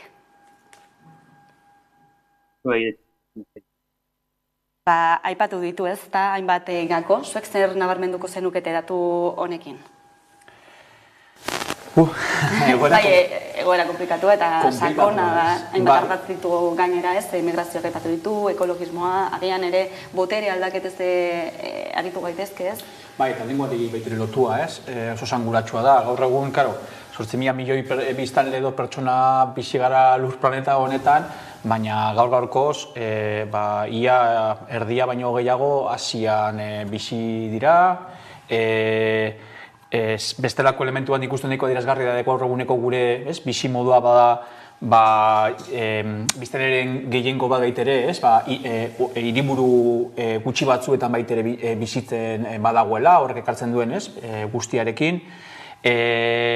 Aipatu du Ikerrek, horre Asian adibidez biztanlea dagoen gorakada bai, baina baitere zahartze prozesu baten aurrean autopa daiteke, Europa aspaldi eta modu errotu eta struktural batean baira genezakena, eta egia da baitere, nola baitere kokatzen gaituna da, biztanleria, bizitza, edatzen ari dela, baina baitere non koka daiteken baitere bizi esperantza, eta zen motako bizitza, evidenten moduen, eta gaur da eguna, egoera, herrialde txirotuetan baitere bizi esperantza oso bajuko barralia bat dagoela, eta orduen nola baitere horrek jartzen gaitu mundu mailan ataka baten aurrean, arrakalak eta ezberdintasunak gero eta nabariagoak dira, eta nola baitere jasangarritasuna edo jasangaitza den elementu baten aurrean ardurak baitere bereiztu beharko genituzke, eta nolaitere herrialde aberatsek hartu beharko luketen jokabideak edo politikek eta norabidea zelako izan beharko litzateken eta herrialde txirotuak zelako ekin beharko luketen, eta gaur-gaurkoz guk mundua jartzen gaituen puntu honetan, gure eztabaidak jasangarritasun hori termino ekonomiko, sozial, ekologikoetan nola oreka bihurtu izan beharko ez gure eztabaida, eta hor orduan desazkundari buruzko noraiteko eztabaida parez pare ukingo genuke, eta herrialde txirotutan ziurrenik bestelako margen batean kokatuko liatezke, baina ez da gaur egun, arrakala horiek sortarazte duten noraiteko egoera, besteak beste, menperakuntza egoera lasgarri batean bizilako txirotuenak direnak, ez. Eta gero Euskal Herriari dagokionean, gu, ez dakit, lehen daipatu du baitere adinerena, eta baitere badaneko rekurrentea, ez? Urteak dara matzazkigu aipatzen demografia krisio bat daukagu, eta nola baitere, nik uste bat daukagu baitere nola abordatu behar dugu, ez? Gaia, ez? Eta askotan, arrisko bat daukagu, demografikoki bakarrik estatistikaren logikatik bakarrik kokatzearen arriskoa daukagu, eta Ikerrek aipamen batzuk egin ditu, demografiaren elementu baitere kokatu beharko litzateke lan eta bizi baldintzarekin, hezkuntzarekin, kulturarekin, migrazio politikarekin, eta barrak, eta Europatik adibidez urteetan baitere bilaldi izan da, noraiteko mezua izan da, unean, momentuan, beharra dugunean ateak irekitzearen aukera, eta momentua beharra edo krisi egoera daukagunean, atea erabat izteren logika, ez? Eta nik uste dut momentu honetan, Euskal Herrian badaukagu demografiari besteak beste plan estrategiko baten logikan abordatzaren beharra daukagula, ez? Eta horrek maila baten ekartzen digu, zelako politikak, zen horabietan eta zeren mesetan imarko genituzke. Jon, zuk zer zango zenuke gai komplexuenen aurrean? Bai, ez daukat asko gehitzeko, transizio demografikoa teman dela, gure ingurunean bentzat.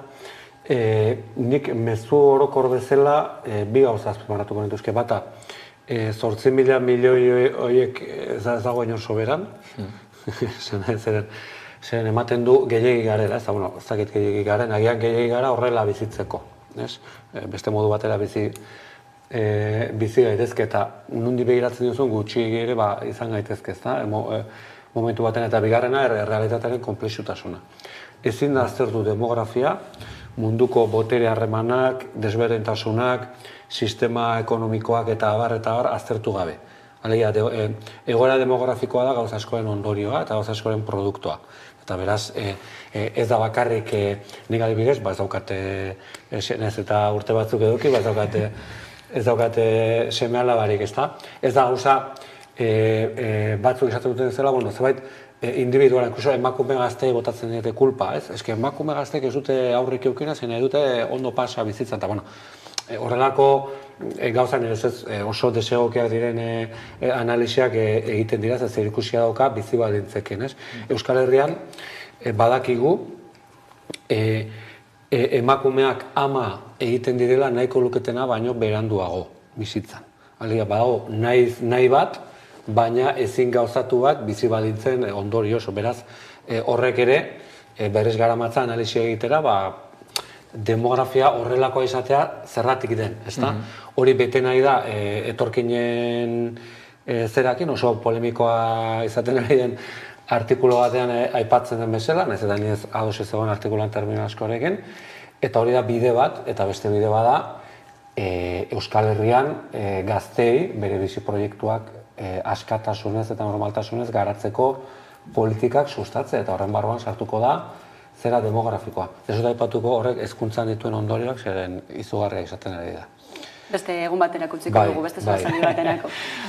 Beste kontu bat ere, beste gai bat ere planteatuko dugu mai honetan, izan ere atzokoan Beatriz Artolazabal Justizia Sailburua legebiltzarrean izan zen, espetxe kudeaketaren inguruan hitz egiten, badakizu urte bete dela, Euskal Autonomia Erkidegoak bere gain hartu zuela espetxe kudeaketa, eta ordutik ia 300 preso lekualdatu dituztela EAEko espetxeetara, baina Beatriz Artolazabalek atzokoan azaldu zuen oso baldintza kaskarretan daudela espetxeak, langile falta dagoela, eta espetxetan preso gehiago ezin hartuta daudela ere. Berak aipatu du lehen esten ari direla sustraituta dauden presoak. Entzuko dugu. Nosotros, a la hora de evaluar las solicitudes de traslado, valoramos en primer lugar el arraigo, eso siempre lo hemos dicho, pero existen otra serie de condiciones que también nosotros tenemos en cuenta a la hora de poder acreditar esa situación de arraigo que es una de nuestras cuestiones más importantes. Uno tiene que ver con las condenas más largas que han cumplido y otra que tiene que ver también con los años de cumplimiento de las condenas. Egoera hori izan da 8 euskal presok egindako lekualdatze eskaera ukatu du Eusko Jaurlaritzak, beste hainbat presoekin batera, zer iruditzen zaizu Ibon lehentasun hau esaterako euskal presoei dagokienean, errotzearena, ez? Salbuespen espetxe politika kontuan hartuta, ez? Eta urruntzak kontuan hartuta ere. Gaur uste dut goixean, nabardu batzoken ditu atzoko adierazpenarekiko, ez? Orduan, hor daukagu egoera historiko bat, gaur eguneko testuinguruan zorionez ez gaudena, baina mantra bat bezala saldu izan digutena, ez? Eta da, bidera ezina zen eskumenen aukera, eta gainera, espetxe loturiko eskumenen afera baitere, ezintasun operatibo bat bazegoela, ez? Demostratua dagoena da, gaur eguneko dauden azpiegiturarekin nahikoa eta soberan badagoela. Atzo aipatu omen zegoan printzipioz lekuaren kontuako badaudela arazoak, ni dakidala Zabaiako zenbait modulu gutxik badaude ere, eta ni dakidala baita ere Zubietan beste makrokartzela baten inguruko eraikuntza batean jardutenean. Niri horrek preokupazio puntu bat ez diten moten lekuari loturik, baizik eta ze politikarekiko, edo ze espetxe politikarekiko, edo espetxeak gaur eguneko jendartean arazoak konpontzeko ze kokaleku, erdiguneko kokalekua egozten ari dotzegunen inguruan, ez? Ze eztabaidarik ez dago, eta aldiz, bagabiltza, ez? Azpiegiturak eta arresiak sortzen, eta nolabait ere ubikazioen araberako eztabaida bat planteatzen. Eta erabat lotua dago gainera, gatazka politiko baten ondoriozko presoei begirakoan, erabili izan da noiteko bestelako mantra bat izan da, horixe ez, errotzeari loturiko noaiteko baldintza batzuk sortzeko ezintasun bat bazegoela. Eta gaur da eguna, gaur Euskal Preso Politikoen kolektiboak osatzen dituzten uneko handi bat badaudela EAEko eta Iruñako ez, Hego Euskal Herriko espetxetan eta baldintza badaude eta testu ingurua badago eta nolait ere ez du inongo gatazka berririk sortzen. Hori batetik. Eta gero bigarrenik badago, ez dakit ez, gaur egun ditugu noiteko azpigituri begira, dagoen noiteko, nik esango nuke lehenengo eta behin ez jakintasuna, ze urte bateko eskumena garatu izan da, baina ez da trasladatzen zein damenetako errealidadea.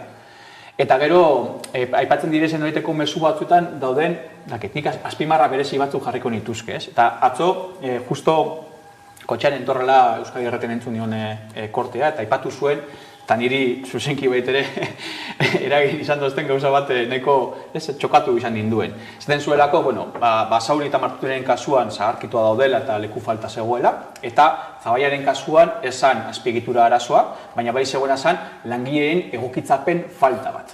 Eta batez ere, langaraitzeko espetxetik zetozenekiko zegoen egokitasun faltaren inguruan hitz egiten zen ez. Karo, gu badakigu adibidez hemen, langaraitz izan dela besteak beste problematika askoren noiteko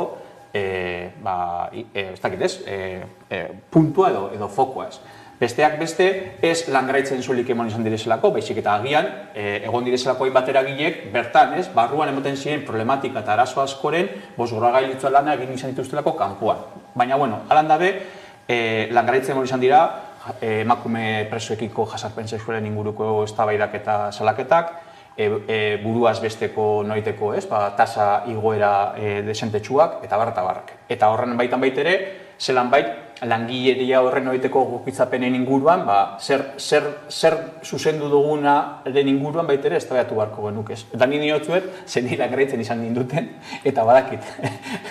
Zer dan baitere, egon izan direzen egoerak ez. Eta langaraitzen egon izan direzen muturreko egoera batzuek, erabat deitoragarriak izan beharko liratezke eta zuzenketa plan baten logikan kokatu beharko liratezke. Eta horri buruz ez da inongo aipamenik egiten ez. Eta gero azkeneko elementu bat ez. Guzti honek unearen arabera baitere hitz egiten da, horrelako mezuak trasladatzen dira, baina lehen esan dagoari ez.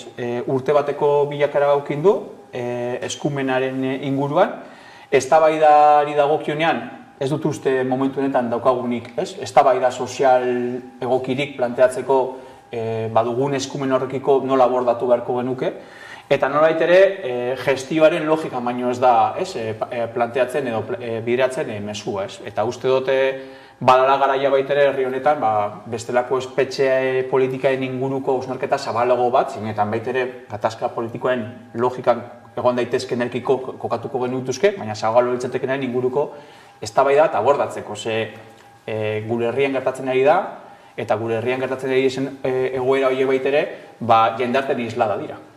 Eta beraz, jendarteren noiteko konponbiderako pausuetan baitere, gai horiek baitere abordatu behar ditugu, ala beharrez.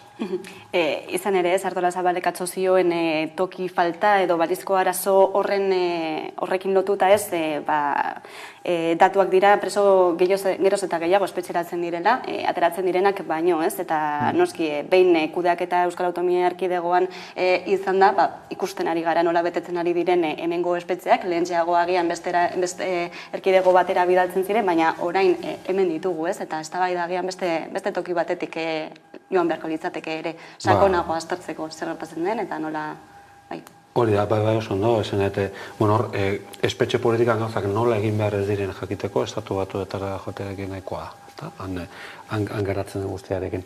Nik oso labur zeozer gehitzegatik, ez?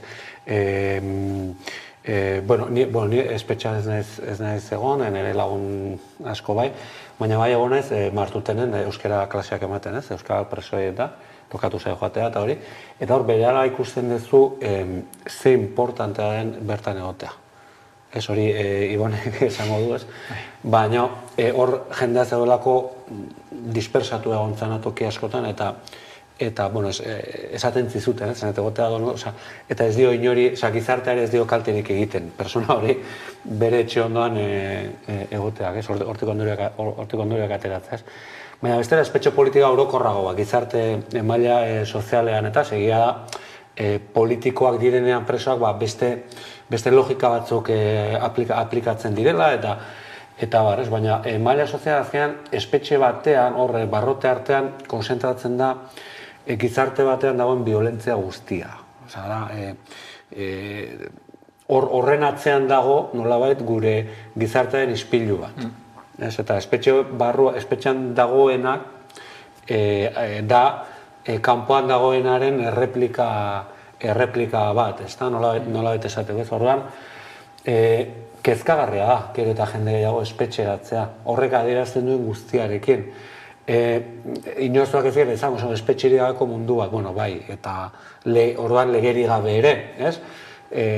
Lazkao txikik esan zuen bezala, lege beharrek ez genuke, denak ondo portatuko bagina, ez bagenio inor ezer txarrik egingo, eta baina egia da, ebentza sensibilidadea, nik ez dauzkat erantzun, ditu galderak bakarrik, nik ez daukat erantzunik, gauza nola egin marko lirateken.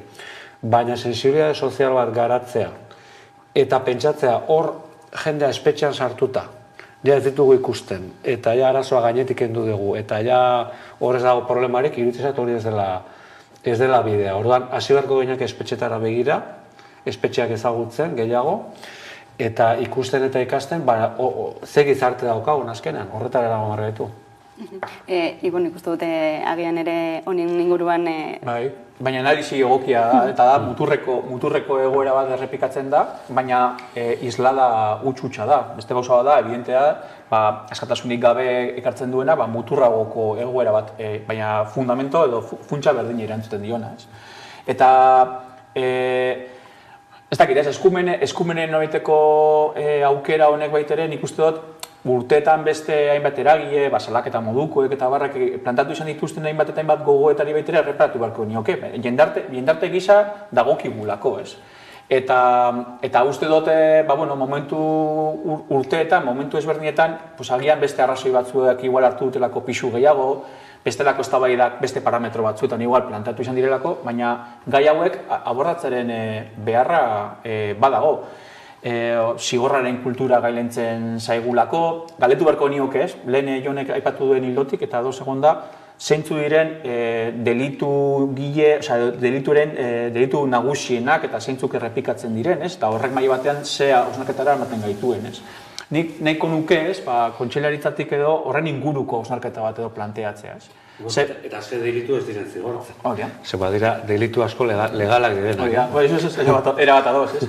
Eta azkenean, espetxeak gainezka daude, baina gainezka daude pobrez, gainezka daude emigrazio politikoen ondorio esperatzen dituzten errealidadez, gainezka daude bazterketa sozial eta desestrukturazio handiez. Desauzio bat egitea legala den mundu batean bizi gara.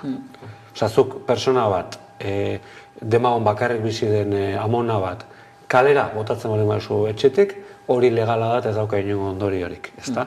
Eta aldiz, askoz ere, esanet, ikuspegi moral batetik, askoz ere suabeagoa esaneteken zerbait delitua, ez? Diferentzia zein da, badakigu, ez? Kasu honetan, klase soziala eta barreta, ez?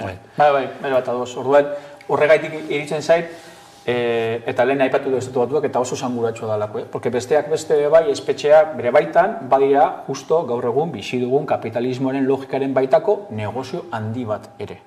Eta horrelako interesek ere zeren pentsura, ez, bideratzen dira. Eta uste dut eztabaida horregatik oso konplexua da, ni bai niote, ni bai galdera piba ditut, bizi izan da ere, eta ez ditut erantzunik, baina evidentea dana da, edo abordatzen dugu eztabaida termino zabalago hauetan, edo bestela, bai, errealidade batzuk ez ikusiarena moduan egingo ditugu, baina justo dira gure errealidade sozialaren inspilua, beraz, gure aurrean eukin berko dituzken gogotak dira, eta nik uste dut, badala garaia baitere, eztabaida sano eta integral bat abordatzeko ez. Aipamentxo bat egingo dut, usten badidazue, aurrekoan egon nintzen Zigor Olabarria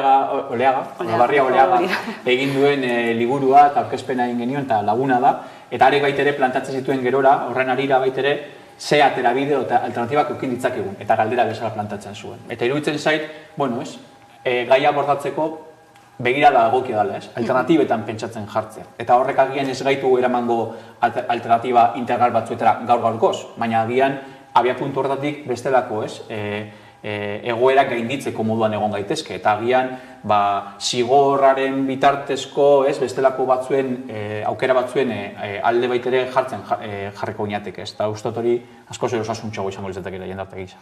Espetxeak dena den ere badu beste ertz bat, eta hori da zer gertatzen da behin espetxetik aterata, bergi gizarteratzea zin puntutan dagoen gure gizartean, nork laguntzen zaitu, hainbat eta hainbat urte lau pareteetan isolatuta egon ostean berriro ere gizartearen martxara berriro ere ohitzen, nolabait esateko badirudi Eusko Jaurlaritzatik aukerak behintzat lanerako baliabideak jarriko dituela eta bide horretan lanean egiteko borondatea duela, ez dakit nola ikusten duzuen.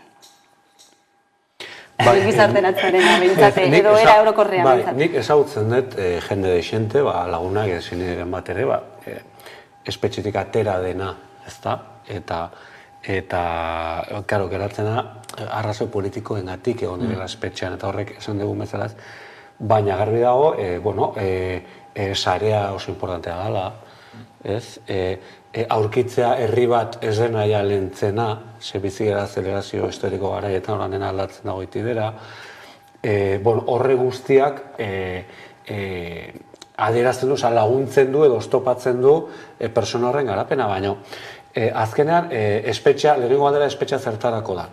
Zer espetxea zaineteke persona txikitzeko, personak persona izateari usteko, hor sartuta, edo da justo kontrakoa. Da, personak bere gizatasuna garatu ahal izateko eremu bat. Ja, abiapuntuak oso ezberdinak dira.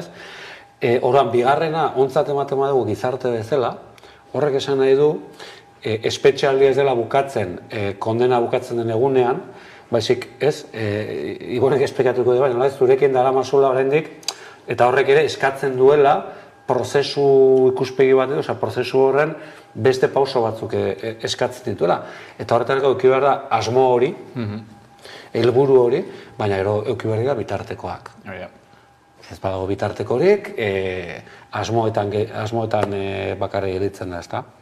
Lehenengo premisa hori kontuan hartzen baldin bada, nahiko kontra esankorra dirudi, espetxera joan, eta gero bergizarteratze hori bihitz kontra jarri dirudite. Bai, eta Jonik hausundu aipatu duen bezala, eta azkenean kontuan hartu behar dugu, beste gauza bada, delitu baten ondorioz ordaintzen da nolaiteko zigorra, baina, karo, zigor hori espetxe barruan betetzeak ekartzen duena da, nola baitzetarrain, administraziopean pertsona baten nolaiteko bilakara baitere daukazula, eta horre maila batean jarri barko gintuen,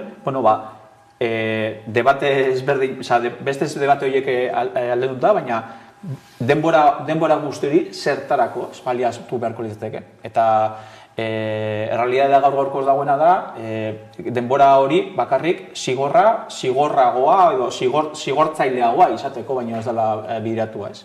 Espetxe sistema osoa zigorraren gainean ereikia dagoelako, eta espetxearen bizimodua zigor hori egunero biziaraztera dagoelako kokatua. Beraz, bergizarteratzerako posibilitaterik ez, eta are gehiago esango nuke, urteetan espetxeraturik egondako pertsona horrelako baldintza batzuetan bizi izaterak ekartzen gaituna da bere momentuan agian bete izan dako nobeteko delitu hori, ez dakit ez, urteak pasau eta gero, egoera kaskarrago batean egoteak, deslotura batzuk badaudelako, eta norbera baitere bilakaera hori, ez dakit ez, askoz ere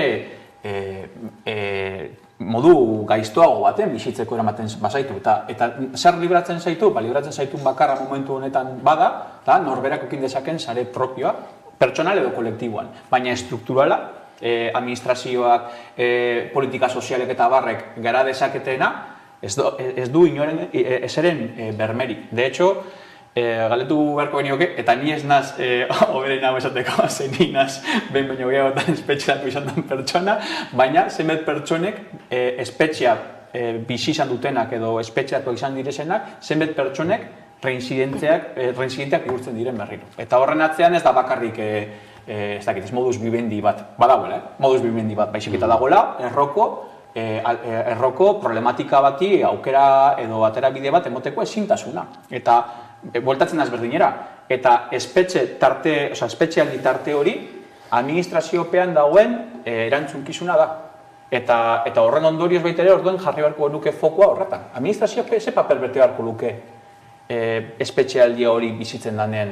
Ze paper bete beharko luke eta ze bitarteko jarri beharko lituzke. Eta gaur egun dagoen elementu nagusiena da zigortuago izatea. Horrekin ez dugu pertsona hobea horik sortzen, argi dago, txarragoa. Alde batera utziko dugu espetzen gaineko eztabaida interesgarri hau, bihar ostirala, hasiko delako Euskaraldia, eta horren atariko UEMak, badakizue udalerri Euskaldunen mankomunitateak argitaratu duelako txosten bat, eta bertan plazatutako datuak ez direlako pozgarriak.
Hauxe da ez, errealitatea gaurkoz, horrelako ikerketek horrelako datuek argitaratzen dute guztiok dakiguna, ez, azken finean, ez?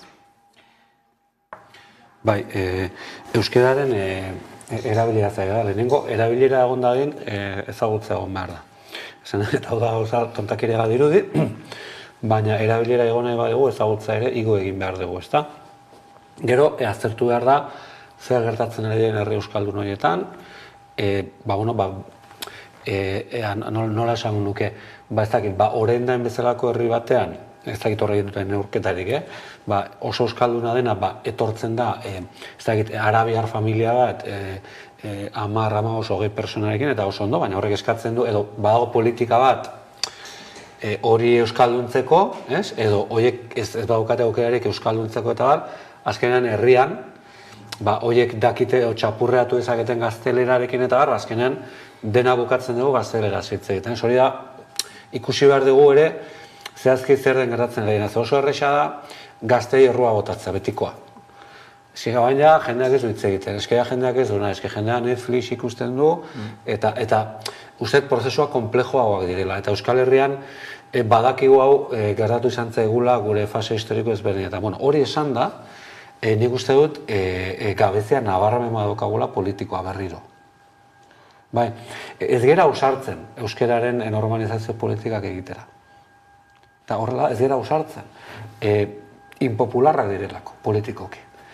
Impopularrak, euskara normalizatzeko politika serioak eta ausartak egiteak boto asko emango balitu, ja euskaldun dut ez da guztiz horrela, baina azkenean, klaro, eta erabaki politikoak ez dira bakarrik euskararen legea eguneratzea, da komunikazio politika, da zerran importanteago, ETV bat edo ETV bi, ni bi eta negoten az gero, baina, eta barret, politika linguistiko serioak, dirua jarri behar da, lan ideologikoa egin behar da, eta horren ondorio bat da.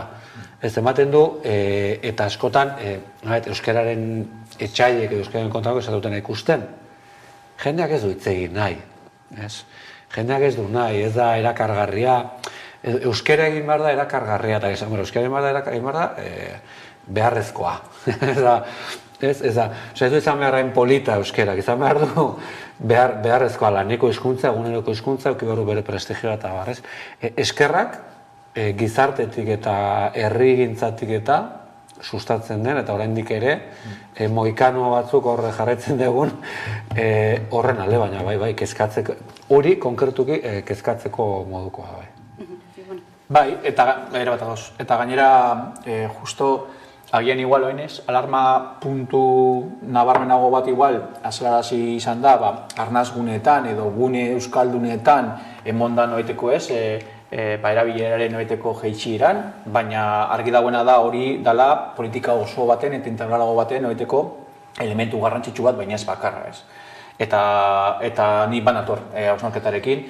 Igual kuriosia moduan, edo aipamen moduan aipatuko nuke, ez? Justo bihar Euskaraldia abiatuko dugu, eta justo baste honetan Euskalduntasuna bogan jarri izan duen noeteko horrikuntza baten berri jaso izan dugu, eta besteak beste, nagusiki zabalpene izan dugunean gaztelera esan hizkuntza nagusiena, ez? Horre maila baten jartzen gaitu zela pataken gaude, ez? Gaude gure euskalduntasun jatorreri inguruko eztabaida egiten eta gure hizkuntzak maila batean bestelako pisu bat dauko, ez? Eta horre maila batean jartzen gaitu gaur egun daukagun atakaren erdigunean modu metaforiko batean, ez? Iruditzen zait nahiko interesgarria.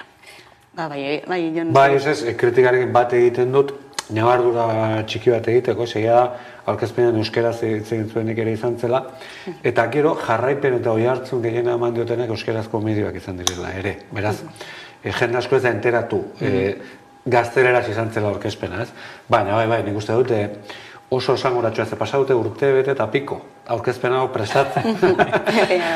Eta, hombre, bazan, ez, pixka bat, aukesea, 3 egun lehenago, elkartu, eta pixka bat antolatzea, eta hori simbolikoa da, baina dena den ni oso pozin nago, zeritzet oso berri pozgarria dela, nik nire urrutiko beste herrialde bateko lagun batek kontatzen dut, eta esan nire irituko zezu tontakeria bat, baina ni nago zeharo unkituta.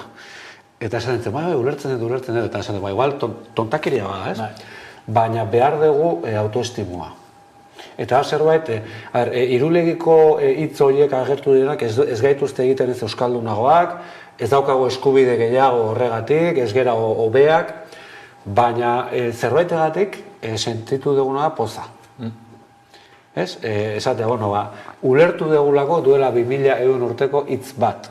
Eta gero etorreko zaigu ez dakit nola, baina ez du esan nahi, baina sentitu dugu zerbait, ez? Eta egitea zait, euskerak ere behar dituela politikekin batera, behar dituela ere, azkenean elkargune bat delako. Daramagu, nik lehenkoan esatu nuen, daramagu urte pare bat, ez dakit zer gertatzen da, baina dena gure artean aserretuta, eztabaida, sare sozialetan, karraxik, blokeo, ez dakit zer. Eta hau gertatu denean, ez, ikusi jende pila bat, aserre gineana, dena lagunak, ez? Ez du asko irango, baina, ez sortu du, giro baikorrago bat, eta bentsat ongi etorri izan dela, eta gero, zientzialariek egin ezatela berain lana, baina, sentimenduak hor daude. Eta emon dizaigun berrespadirezen baliabideak zientzia gehiago eta euskaraz egin alizateko, eta ni ja, eioneri gehituta putxu eta punte bat, eta ja, UPN-eko norbait erintzuten badiot. Ni rotondo bat ingo nukela hor ganean, eta horrek ez du zer adirazten, ni parkatuko goztezu, postasuna bikoitza bihurtzen da. Ze horrek adirazten du, benetan, Lingo Navarrorunen funtsa, eta Lingo Navarrorunen atzean dagoenaren, ez dakit ez, dagoen kontrakotasun horrekiko, dagoen errealitatea. Tamalez baitere gure herria bada, baina apurtxuet postasuna baitere, areagotzeko. Ez que batzuk postu gara eta bestak aserretu. Ez dute disimulatu. Eta gehienko bat postu gara. Baina, postasun horrek laguntzen duen Euskara azpotzen egunerokotasunean, bihar aipatu dugu Euskaraldia eta bien bitartean pantailaldia, Telebistako hainbat edukiak tarteko. Eskerrik asko beste behin, gurean izategatik, Joransa eta Ibon Meñika, eta ordu behitatik aurrera, eguneko albiste nagusia Carolina Suarez lankideren eskutik ondo izan.